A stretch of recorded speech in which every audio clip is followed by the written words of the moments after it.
UPSC civil service examination में सफलता के लिए संघर्ष कर रहे मेरे dear friends, sisters, brothers and my dear family, एक बिहारी सब पे भारी परिवार में यूपीएससी सिविल सर्विस एग्जामिनेशन के honest and successful exam based preparation के लिए जो हमने मैराथन क्लास शुरू की है, उनके स्किल डेवलपमेंट पार्ट में मैं आपका वेलकम करता हूँ।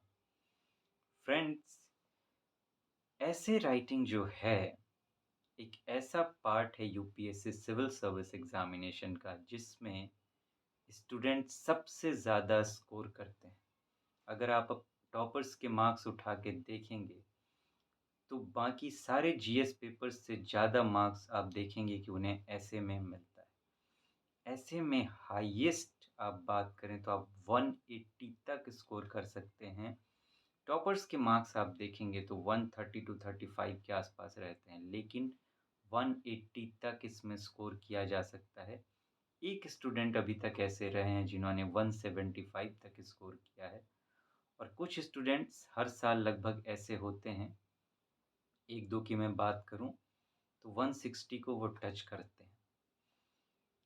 तो ऐसा क्या होता है, ऐसा क्या कर सकते हैं आप कि आप उस स्कोर को टच कर सकें जो हाईएस्ट पॉसिबल मार्क्स हैं यूपीएससी ऐसे की मैं बात करूं तो।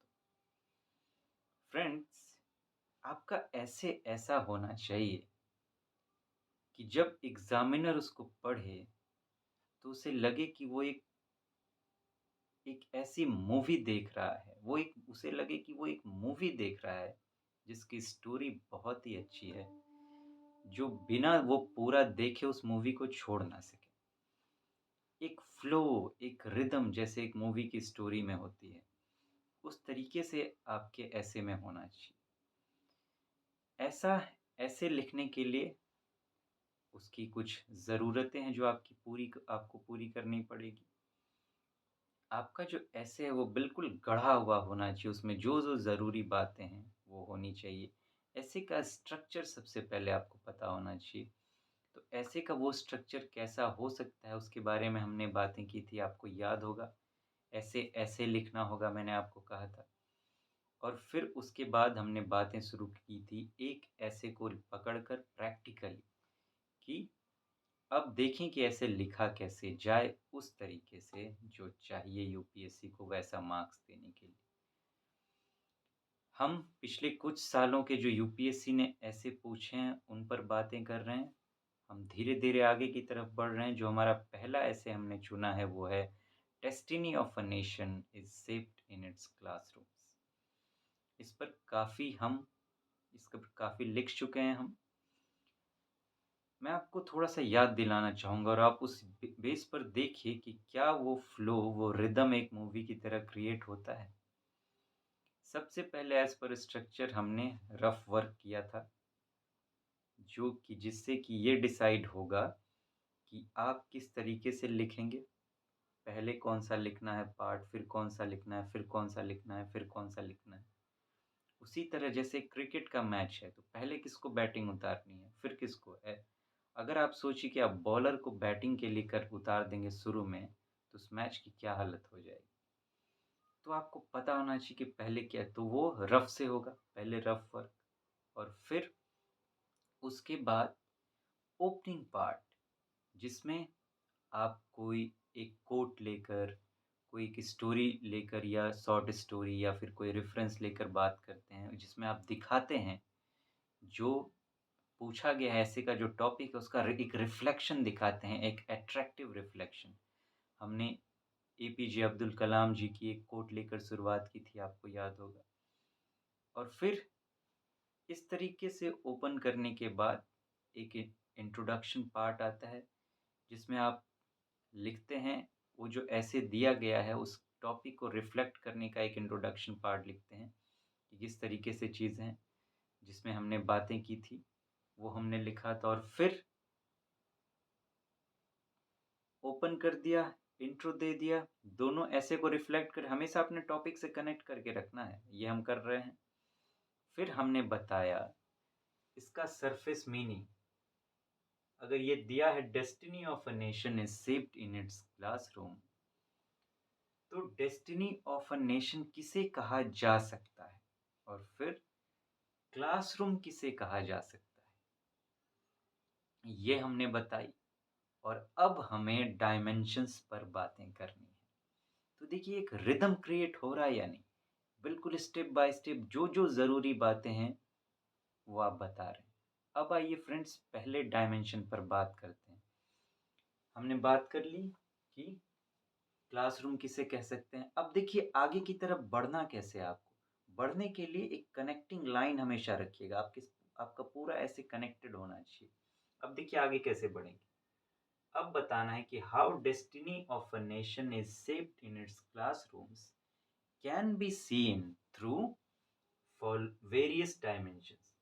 कि destiny of a nation classroom में कैसे शेप होगा वो देखा जा सकता है कुछ डायमेंशंस के थ्रू। आपको एज पर स्ट्रक्चर याद होगा। अब हम कंटेंट्स डालना शुरू करेंगे जिसमें आपको प्रूफ करना होगा कि क्लासरूम में एक नेशन का डेस्टिनी शेप हो सकता है। पहला डायमेंशंस जो हमने लिया है वो है हिस्टोरिकल डायमेंशन। तो हिस्टोरिकली देखते हैं कि क्या ऐसा है। If we consider India as a nation, अगर इंडिया को हम एक नेशन मान लें, तो एवर सिंस एंशियंट टाइम से, पुराने समय से, we come to see that kings used to send their children to forests for learning and training by a teacher। तो हम देखते आ रहे हैं कि जो उस समय राजा महाराज हुआ करते थे वो अपने बच्चों को जंगलों में भेजते थे पढ़ने के लिए, ट्रेनिंग लेने के लिए, एक टीचर के अंदर। आपने रामायण देखी होगी, तो आप देखिए कि चारों भाइयों को गुरु वशिष्ठ के पास भेजा जाता है अपनी शिक्षा प्रद लेने के लिए। It was believed that only after accomplishing their training they could become a true king and establish a successful empire। ऐसा विश्वास किया जाता था कि अपना जो ट्रेनिंग है वो पूरा करने के बाद ही वो एक सही राजा बन सकते हैं और एक सक्सेसफुल एम्पायर जो है अपना वो खड़ा कर सकते हैं। Even during India's colonization by the Britishers, जब ब्रिटिश जो अंग्रेज लोग आए उन्होंने इंडिया को कॉलोनाइज कर लिया, वहां पे अपना सत्ता जमा लिया। अगर उस पीरियड की भी बात करें, we saw important personalities who went to classrooms। हमने वहां भी देखा कि इम्पोर्टेंट पर्सनालिटीज जो थे क्लासरूम में गए, वेदर अब्रॉड, चाहे वो विदेश की बात करें, और एट होम या फिर अपने देश की ही बात करें, to attain formal education and understand the true scenario all around. Formal education लेने के लिए और ये समझने के लिए कि चल क्या रहा है भारत में, आसपास क्या चल रहा है भारत में और आसपास भी दुनिया में। We have also seen how these personalities became true torch bearers of Indians during the freedom struggle।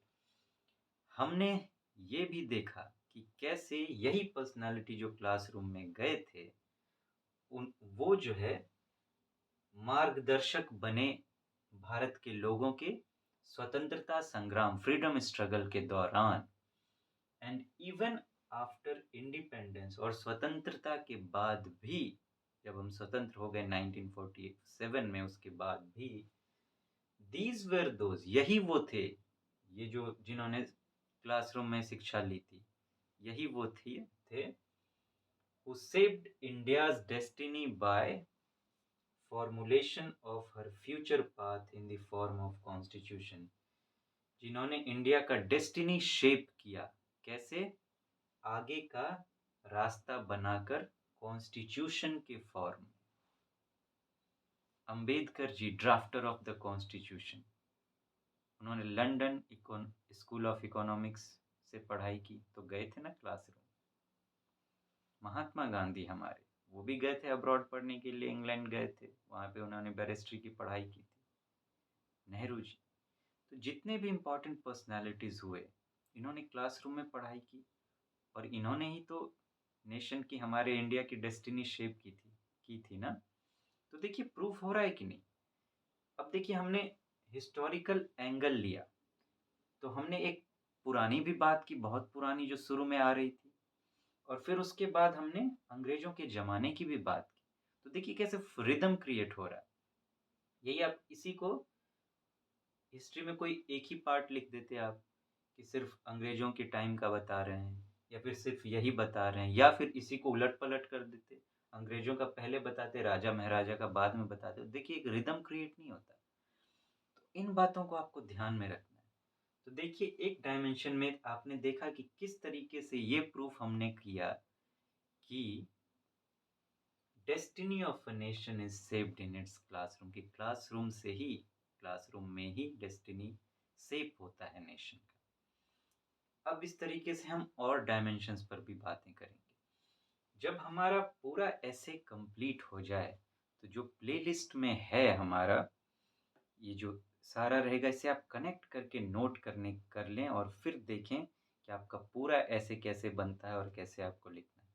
मेरा मकसद आपको मेरे वीडियो को देखना के लिए मजबूर करना नहीं, कि आप मेरा वीडियो देखें ना, कभी मेरा मकसद ये होता ही नहीं, और मैं कहता भी नहीं। लेकिन हाँ, जो आपके लिए ज़रूरी है वो बताना मेरा धर्म बन जाता है। हम अभी फ्रैक्शंस में बातें कर रहे हैं, क्योंकि एक बार में ऐसे में बात करने में पूरा दिन से भी ज़्यादा लग जाएगा, कई दिन लग जाएंगे, अगर मैं लगातार भी बात करूँ तो। और उससे दिमाग में एक एक्स्ट्रा प्रेशर भी क्रिएट होगा, आप देख नहीं पाएंगे उस तरीके से, समझ नहीं पाएंगे, इसलिए हम सॉफ्टली बातें कर रहे हैं। इसलिए अगर आपको लेकिन अगर आपको सही में सीखना है, तो आपको पूरा कनेक्ट करके देखना तो होगा ना। तो बस उस लिए फिर भी आपका मन ना माने तो आपकी मर्ज़ी, आप बिल्कुल चाहें तो ना देखें, छोड़ सकते हैं। ये सिर्फ़ उनके लिए मैं कह रहा हूँ जिन्हें सच में सीखना है। तो फ्रेंड्स, फिर मिलते हैं, आगे बातें करेंगे। तब तक आप अपना ध्यान रखें, take so very good care of yourself, अपनों का भी ध्यान रखें। थैंक यू एंड नमस्ते।